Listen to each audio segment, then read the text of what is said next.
Assalamualaikum warahmatullahi wabarakatuh.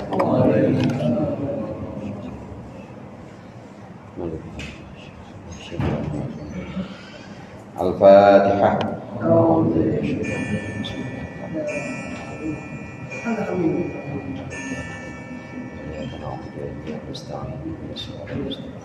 Shiratal ladzina an'amta 'alaihim ghairil maghdubi 'alaihim waladdallin. Amin. Bismillahirrahmanirrahim. Alhamdulil muallimid tullabi wa musahhilil khairi liman yata'allamu. Thumma as-salatu wassalamu 'alan nabi wa alihi wa sahbihi jayuzamu. Ya Rabbana kaffir 'anna dhunubana wa walidina wa liman huwa muslimu. Nad'uka Allahumma ilman nafi'an bi yawmina ilal hisabi yaqumu. Amin amin amin wa ya fattahu. Amin amin amin wa ya alimu. Bismillah, walhamdulillah, wassalatu wassalamu ala sayyidina Muhammadir Rasulillah wa ala alihi wa ashabihi wa man tabi'ahu hudah wa la hawla wa la quwwata illa billah. Amma ba'du. Para ustaz, para hujjaj, para orang tua dan segenap jamaah Masjid Mujahidin yang dimuliakan oleh Allah. Alhamdulillah, malam hari ini kita lanjutkan kembali kitab Irsyadul Ibad. Sudah sampai di pasal baru, yaitu pasal tentang takziah. Takziah itu adalah menghibur. Takziah sama seperti tasliyah. Azza yu'azzi ta'ziyatan. Sama seperti salla yusalli tasliyatan, artinya menghibur. Walaupun aslinya dari kata azza ya'zu itu artinya bersabar. Azza yu'azzi itu artinya memberikan nasihat kesabaran. Maksudnya menghibur, memberikan nasihat kesabaran. Takziah yang dimaksud di sini adalah kita orang yang dekat dengan sahibul musibah, orang yang punya musibah, orang yang ditimpa musibah, baik dekat secara kekeluargaan atau hanya dekat secara letak rumah kita, maka kita dianjurkan untuk bertakziah ketika ada orang yang tertimpa musibah, yaitu musibah kematian. Karena takziah yang dimaksud di sini adalah menghibur orang yang ditinggal mati. Ada di halaman 32. Di halaman 32. Bismillahirrahmanirrahim. Qala al-muallif rahimahullah wa nafa'ana bihi wa bi 'ulumihi wa bi barakatihi fid dharain amin. Faslun fit ta'ziyati. Ini adalah sebuah pasal dalam persoalan takziah. Azza yu'azzi ta'ziyatan. Ya-nya jangan ditasdidin karena itu taf'ilatan, wazannya masdar. Sama juga seperti robba yurabbi tarbiyatan. Tarbiyah itu fakultas tarbiyah atau pendidikan, ya-nya nggak pakai tasdid karena dia taf'ilatan. Begitu juga ini azza yu'azzi ta'ziyatan, ya-nya nggak pakai tasdid. Ini adalah pasal tentang takziah. Akhrajat Tirmidzi an Ibnu Mas'udin qala Rasulullah sallallahu alaihi wasallam. Ini dikeluarkan oleh Imam Tirmidzi dari sahabat Ibnu Mas'ud, bahwasannya kata sahabat Ibnu Mas'ud, Rasulullah bersabda, man azza musaban falahu mithlu ajrihi. Man azza, siapa orang yang menghibur musaban, akan orang yang kena musibah, falahu mithlu ajrihi, maka bagi orang yang menghibur itu, yang takziah itu, ada sepadan ganjarannya. Musab, ganjarannya orang yang ditinggal atau orang yang terkena musibah. Kita yang tidak terkena musibah kemudian datang menghibur ke tempat orang yang kena musibah, sahibul musibah atau orang yang ditinggal mati, maka kita punya ganjaran sama seperti orang yang ditinggal mati itu atau sahibul musibah. Apalagi sahibul musibah, orang yang ditinggal mati atau orang yang sedang kena musibah kematian ini adalah orang yang pahalanya banyak. Misalnya ustadz gitu, ustadz ditinggal apa? Ditinggal anaknya, misalnya anaknya ada yang meninggal, atau guru. Pokoknya kita yang bertakziah, kita yang menghibur itu dapat ganjaran semisal kesabarannya orang yang sedang kena musibah itu. hanya sekedar menghibur. Bagaimana hukumnya atau bagaimana caranya kita bertakziah? Kita mendoakan, diantaranya a'dhamallahu ajraka wa azza'aka, diantaranya wa akhlaqallahu khairan minhu, mudah-mudahan Allah membalas semua pahala-pahalamu dan juga Allah menggantikan yang lebih baik untukmu. Diantaranya itu doa untuk secara bahasa Arab. Untuk bahasa Indonesia gampang aja, yang sabar ya mudah-mudahan Allah ganti, yang sabar ya mudah-mudahan Allah berikan pahala atas kesabaran engkau, atas kesabaran ente. Ya kita sekedar datang saja kemudian mendoakan, walaupun dia nggak dengar doa kita, maka itu kita lahu ajru mislih, kita mendapat ganjaran lahu mislu ajri, kita mendapat ganjaran semisal orang yang sedang kena musibah itu. Maka di awal pasal ini nanti musannif membawakan banyak hadis, beberapa hadis tentang keutamaan takziah. Nah, begitu juga pada hadis yang berikut ini, wahwa, dan juga mengeluarkan dia Imam Tirmidzi, maksudnya an Abi Barzah, dari Abi Barzah, man azza sakla kusya bardan atau kusya burdan, siapa orang yang bertakziah, yang menghibur seorang yang ditinggal mati, kusya burdan, maka dia akan diberikan burdah itu selendang atau jubah, diberikan selendang nanti, maksudnya di surga. Kalau udah dikasih selendang surga, kira-kira tempatnya surga apa neraka? Surga. Ya udah tanda-tandanya di surga berarti, karena dikasih selendang surga, burdah. Di sini takla itu adalah perempuan. Ada wazan fa'la, itu artinya muannasnya dengan alif. Alifnya di sini alif maksurah atau alif yang pendek. Ini adalah perempuan yang ditinggal mati anaknya, takla. Nah, ini pun hadirin harus juga kita pertimbangkan. Kalau yang ditinggal mati atau kalau sahibul musibah itu adalah orang perempuan yang masih muda, ditinggal suaminya, ya kita nggak boleh juga modus. Kasih sayang. Itu harus jadi pertimbangan juga. Menghindari fitnah. Kalau kita memang yang ditinggal mati itu kira-kira yang namanya nenek-nenek ya, justru pahalanya yang bagusan kayak gitu, nenek-nenek gitu takziah menghibur, yang sabar nih ya, mudah-mudahan Allah balas, Allah kasih ganjaran kesabaran nenek. Kalau yang kayak begitu kita doain gak apa-apa. Tapi kalau masih muda, ya belum punya anak lagi, suaminya meninggal, gimana takziahnya? Kalau kita khawatir terkena fitnah, kita khawatir terkena omongan orang, misalnya ada fitnah, maka lebih baik gak usah takziah, doain aja dari jauh. Dalam takziah pun ada tata keramanya dan juga ada pertimbangan-pertimbangan. Jangan sampai kita takziah justru menimbulkan fitnah.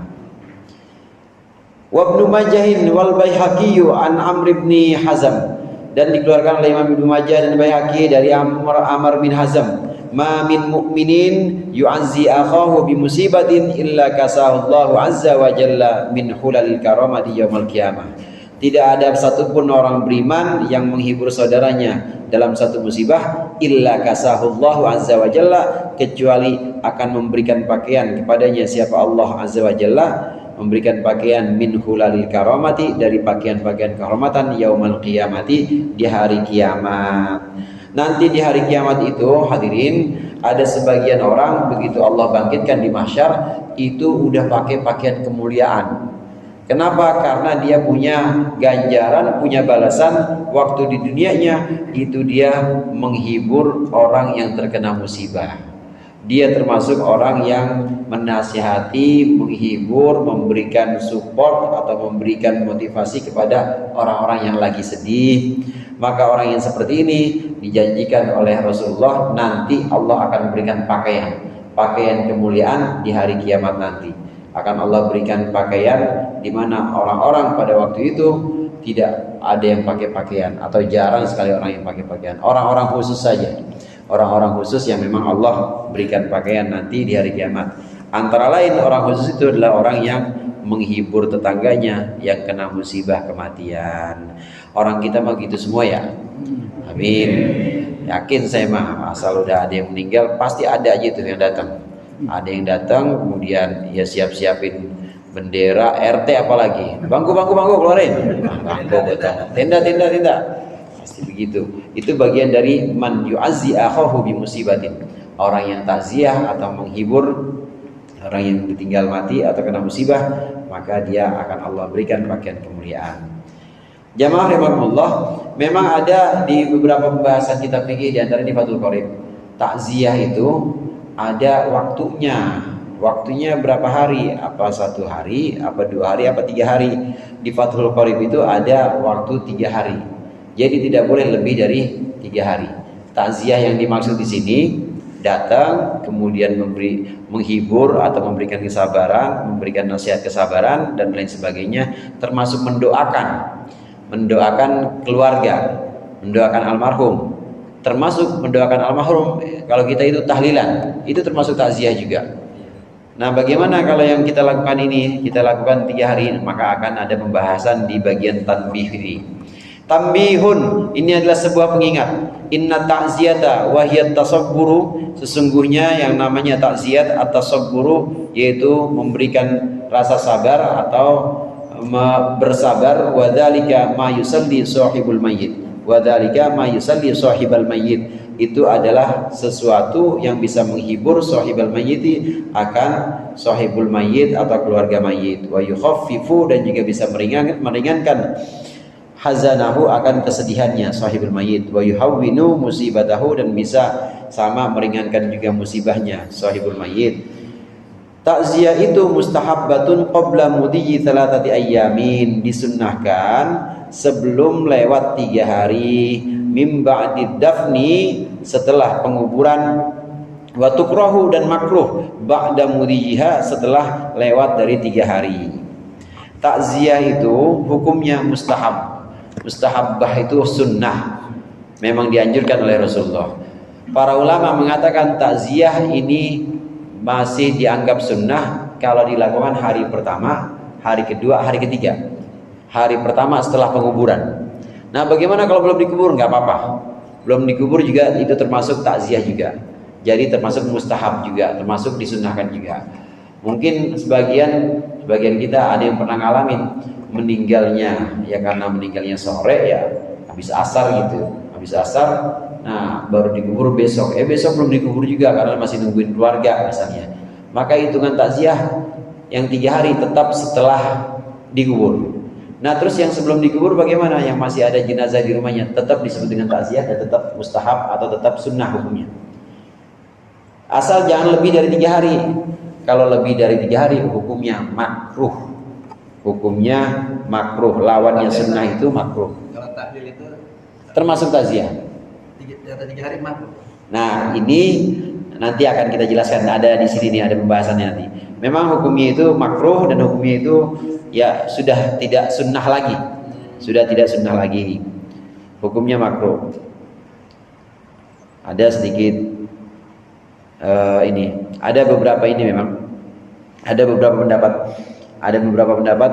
Di antaranya itu dari Ashabus Syafi'i, dia ulama-ulama Syafi'i, di antaranya ini juga pendapat yang dipegang oleh Imam Haramain, gurunya Imam Ghazali, yaitu Imam Juwaini, namanya Imam Haramain, ini termasuk memegang kaul ini. Terus satu lagi yaitu Imam Abul Abbas Al-Qadhi, ini mengatakan takziah lebih dari 3 hari ini tidak masalah, tidak boleh, dan tidak ada makruh.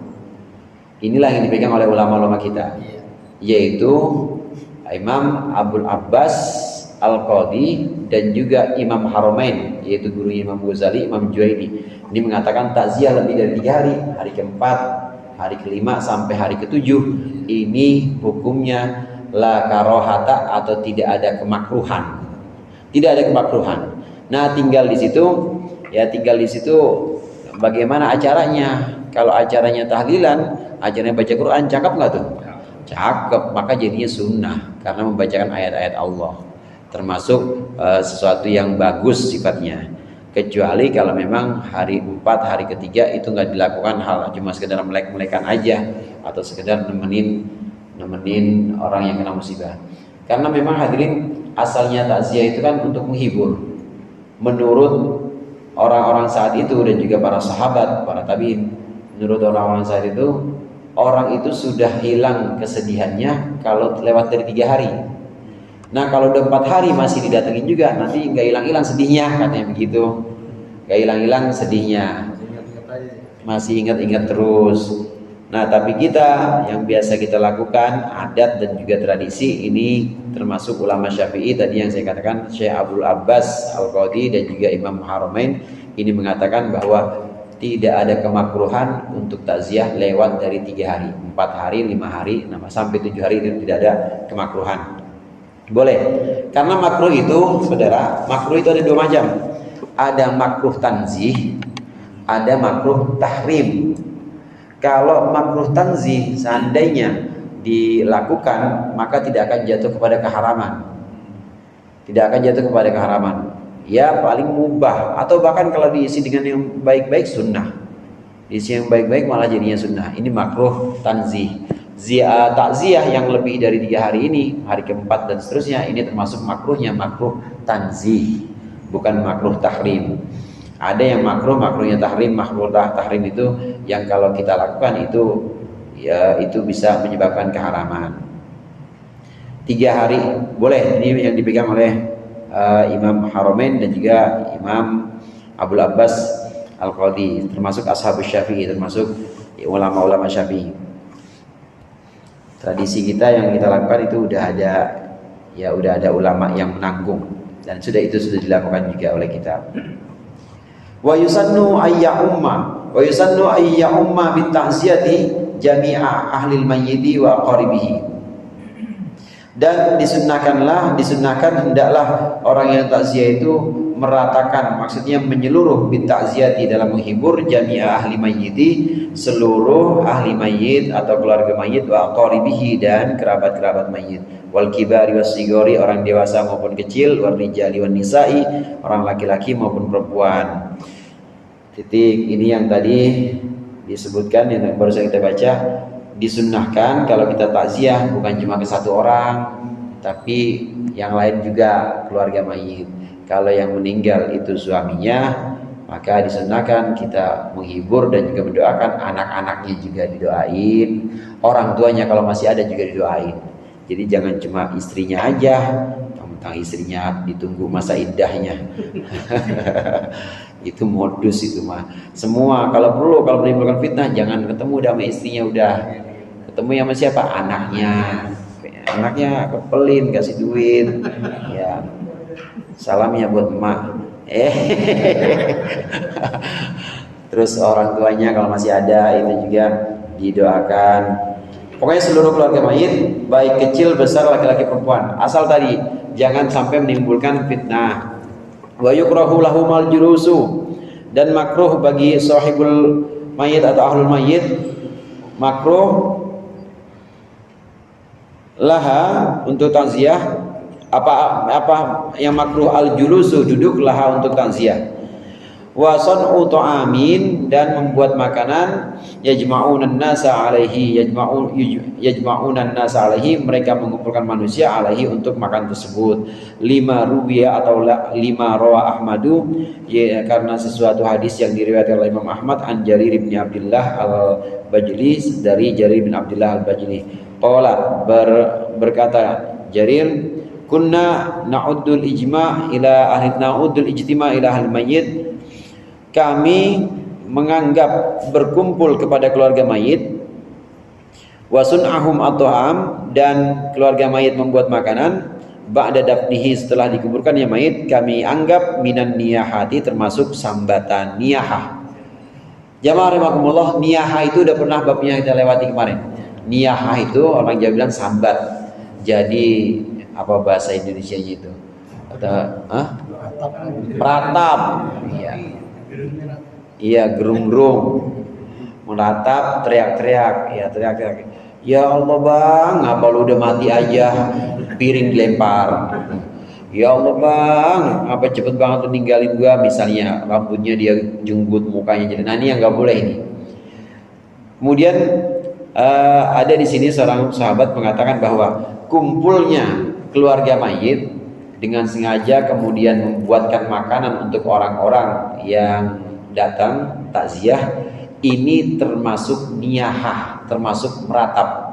Ini menurut seorang sahabat yang tadi disebutkan, yaitu Jarir bin Abdullah, termasuk sahabat, dianggap sebagai niyahah atau meratap, sambat, karena dia sengaja tidak bisa move on kalau kata anak sekarang, masih terus mengenang aja. Ini menurut seorang sahabat. Karena dasarnya dia menganggap ini termasuk niyahah atau ratapan, maka hukumnya haram membuat makanan dan juga mengumpulkan orang-orang untuk makan bareng di rumahnya, hukumnya haram kalau disamakan dengan niyahah.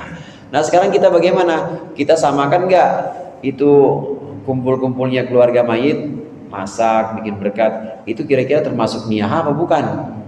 Bukan kan ya? Saya yakin bukan. Orang sini mah nggak ada yang meratap ya.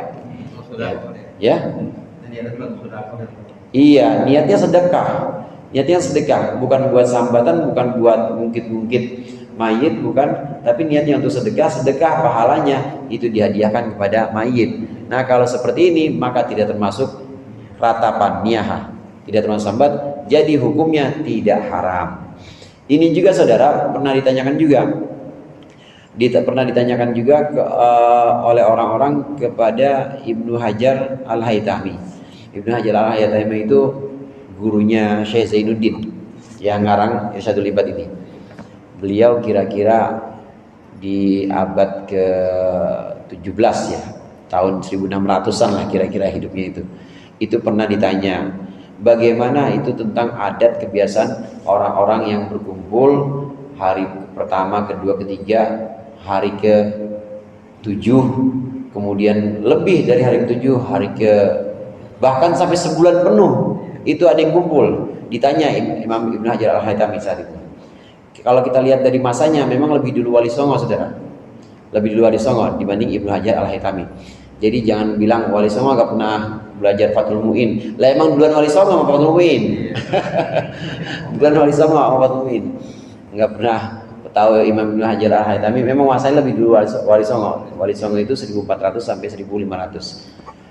Saat saya baca ini penjelasan Syekh Ihsan Jampes, penjelasan kitab syarah kitab Irsyadul Ibad, ada adat orang satu kampung atau satu wilayah ini kebiasaannya kalau takziah sehari dua hari terus, bahkan sampai sebulan, dan mereka berkumpul dan memberikan makanan. Bahkan baru satu hari aja yang gali kubur biasa dikasih makan juga, gitu ya. Yang gali kubur dikasih makan juga. Ini bagaimana? Maka Syekh Ibnu Hajar Al-Haytami kemudian menjawab, itu tidak apa-apa. Memang itu bid'ah madmumah, itu bid'ah yang tercela, tetapi tidak sampai haram. Itu kata Syekh Ibnu Hajar Al-Haytami. Saya jadi ini barangkali aja ya. Ini ala suap mungkin yang diceritakan diantaranya itu adalah tradisi yang ada di kita. Karena kan dulu Wali Songo itu saudara saat menyebarkan Islam memang tidak menghapus tradisi-tradisi yang lama. Orang Hindu itu dulu kalau ditinggal mati, ada satu keluarga ditinggal mati, emang ditemenin hari pertama sampai hari ke-7. Cuma main gaple. Ya main gaple, kemudian ya pokoknya ngilangin sedihnya itu ya minum, mabok. Nah oleh Wali Songo 7 hari, kemudian 15 hari sampai 40 hari ini nggak dilarang, tinggal diubah aja isinya. Ya udah pada kumpul, tapi jangan main judi, tapi baca qul huwallahu ahad Allahus samad, atau baca minimal, zaman dulu kan susah yang ngaji ya, yang guys yang enggak kayak sekarang ya, minimal baca la ilaha illallah aja, la ilaha illallah, la ilaha illallah. La ilaha illallah itu namanya tahlil, halala yuhallilu tahlilan, namanya tahlil. Maka tradisi tahlil ini sampai 7 hari, kemudian 40 hari. Inilah ala shawab barangkali yang ditanyakan kepada Imam Ibnu Hajar, Syekh Ibnu Hajar Al-Haytami ini, barangkali yang termasuk ada di Nusantara ini. Kata beliau bagaimana? Kata beliau tidak apa-apa, itu tidak haram. Mungkin Wahabi yang bilang haram itu kalau dalilnya ya. Dalilnya? Pendapat yang bilang tahlil. Oh iya, dia bilangnya ini. Ustaz bilangnya hadis-hadis yang jelas menunjukkan ini dianggap sebagai meratap. dianggap sebagai niyahah. Perlu kita ketahui juga, ini saat ditanya persoalan ini kepada Syekh Ibnu Hajar Al-Haytami, ini nggak disebut orang itu ngapain aja, mereka kumpul ngapain aja nggak disebut, pokoknya kumpul makan doang. Nah kalau kita kumpul makan, ada bacaan Quran nggak? Ada baca maulid nggak kadang-kadang? Baca maulid, cakep banget udah. Jadi bukan haram, bahkan itu termasuk yang mustahab atau termasuk yang disenangi, yang sifatnya itu sunnah, karena yang kita baca, yang kita lantunkan itu ayat-ayat Al-Quran. Permasalahan yang ditanya tadi, orang kumpul doang kasih makan, sedekah buat mayit, nggak ada bacaan Al-Quran. Nah kalau kita cakapan lagi, bukan cuma kumpul ngasih makan, kita baca Quran, kemudian sedekah juga buat mayit, kadang-kadang juga baca rawi atau baca maulid, udah cakep banget itu. Ini tradisi-tradisi Islam di Nusantara yang memang perlu kita jaga. Para ulama seperti yang ada di Nahdlatul Ulama misalnya, yang memang memelihara tradisi ini dari Wali Songo, tentunya sudah belajar ini. Hadirin jamaah rahimakumullah, memang saat kita baca hadis itu kita perlu juga baca syarahnya hadis, dan juga kita perlu juga baca ahwalul ulama. Ahwalul ulama itu bukan aqwalul ulama saja, bukan kaul-kaul atau pendapat ulama saja, tapi ahwal. Ahwal itu bagaimana seorang ulama bersikap, itu ahwal. Kalau aqwal, kaul, pendapat-pendapat. Nah kalau ini hal-hal. Nah kadang-kadang para ulama ini ditempatkan dalam satu posisi, ada permasalahan, maka itu muncul yang namanya ahwal ulama atau sikap-sikap ulama. Nah sikap ulama seperti Imam Ibnu Hajar Al-Haytami ini, kemudian juga Imam Juwaini tadi yang saya sebutkan, ini adalah sikap-sikap ulama. Ini kita perlu belajar juga. Jadi jangan hanya kaul-kaul atau pendapat-pendapat, tapi kita perlu belajar bagaimana ulama ini bersikap atas satu permasalahan. Yang sudah kita lakukan tradisi tahlilan sampai 40 hari, itu sudah ada dasarnya, yaitu berdasarkan ahwal ulama atau sikap-sikap ulama ketika menghadapi permasalahan ini. Dan boleh kita amalkan. Kalau kita baca hadis saja, nggak ada syarahnya, apalagi nggak melihat pendapat ulama, maka jadinya kaku. Ya, ulamanya. Iya, harus lihat bagaimana pendapat ulama, ahwal ulama yang tadi saya sebutkan, sikap-sikap ulama dalam menghadapi atau memberikan solusi satu masalah. Qala kunna wa yustahabbu li jirani ahli mayyiti, dan disunahkan bagi tetangga keluarga mayit, walau ajaniba, meskipun itu orang-orang yang jauh, wa ma'arifahum, dan orang-orang yang mengenal mereka, wa illam yakunu jiranan, meskipun dia bukan tetangga, wa aqaribahu, dan bukan juga kerabatnya, wal aqaribahu wa aqaribihi aja, li jirani wa aqaribihi al-abaidi, dan kerabat-kerabat yang jauh, wa in kanu bi ghairi baladil mayyit, meskipun dia di luar negeri atau di luar kota mayit, tempat mayit berada, disunahkan ayasna'u li ahlihi ta'aman, untuk membuatkan makanan bagi keluarga mayit, yakufuhum atau yakfihim yauman walailatan, yang mencukupi untuk mereka sehari semalam, wa yulhu alaihim fil akli, dan adalah dia menganjurkan atas keluarga mayit untuk makan.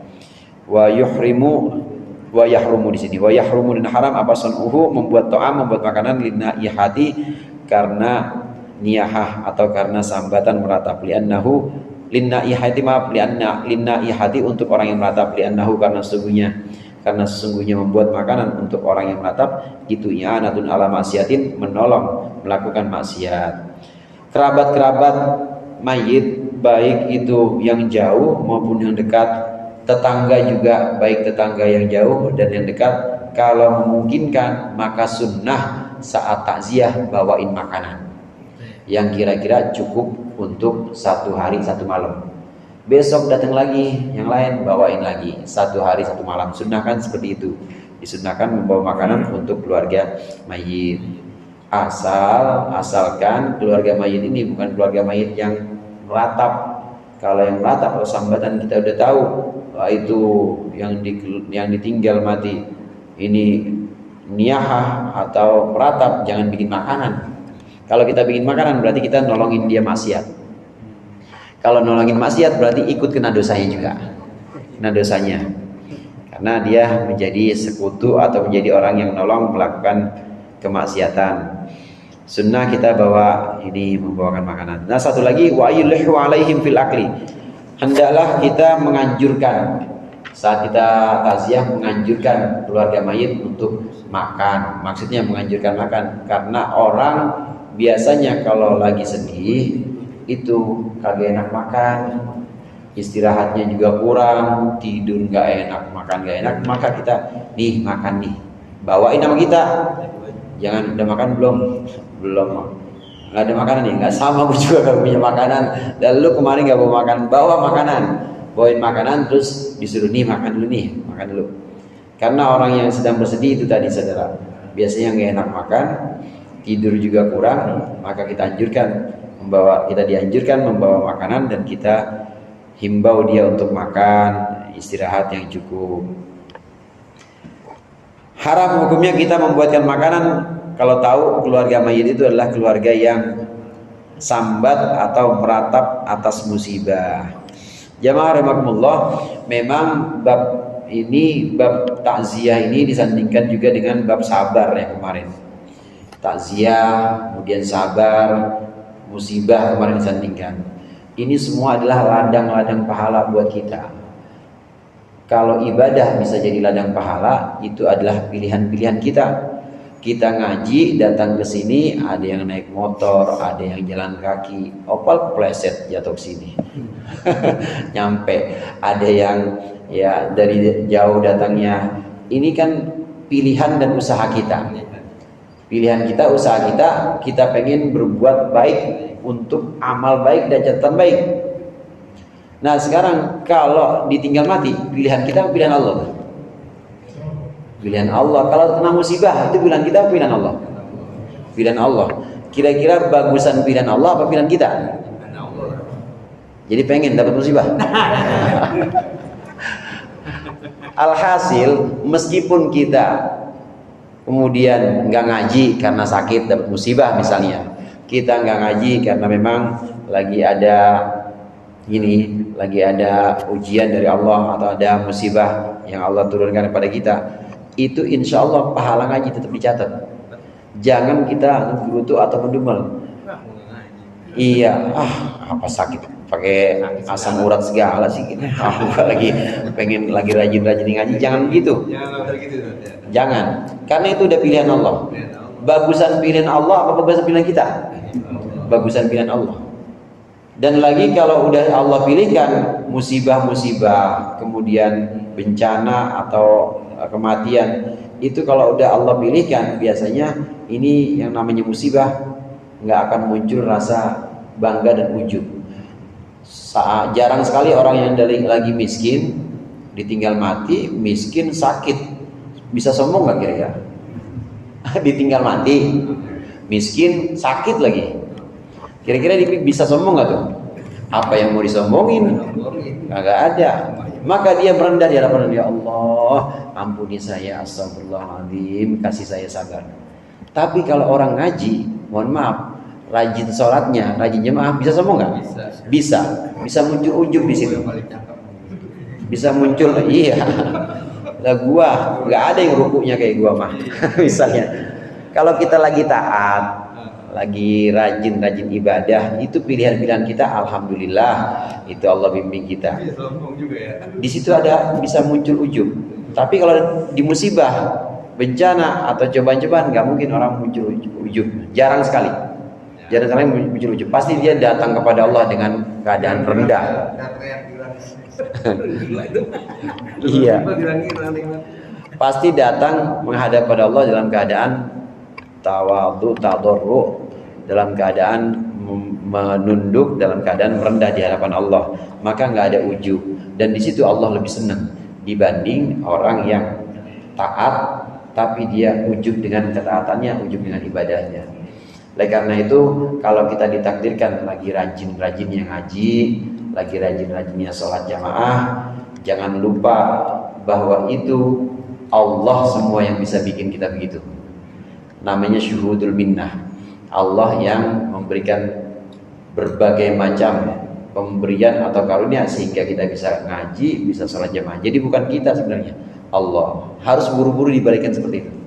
Kalau enggak buru-buru dibalikan kepada syuhudul minnah, kita menyaksikan bahwa itu cuma Allah saja, khawatir ujub. Setan gampang masuk di situ, di perbuatan-perbuatan ujub.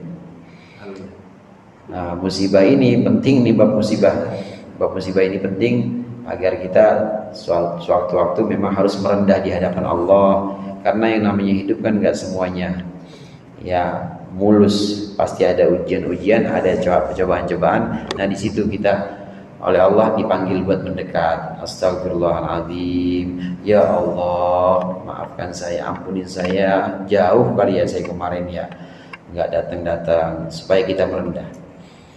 Faslun fi ziaratil kuburi, ini adalah sebuah pasal dalam ziarah kubur. Ya, insyaallah kita lanjutkan pada pertemuan yang akan datang, mudah-mudahan bermanfaat. Allahumma anfa'na bima 'allamtana wa 'allimna ma yanfa'una warzuqna fahman nabiyyin wa hifdzal mursalin wa hamal malaikatil muqarrabin bi rahmatika ya arhamar rahimin. Wa sallallahu ala sayyidina Muhammad wa ala alihi wasallam walhamdulillahirabbil alamin. Assalamualaikum warahmatullahi wabarakatuh.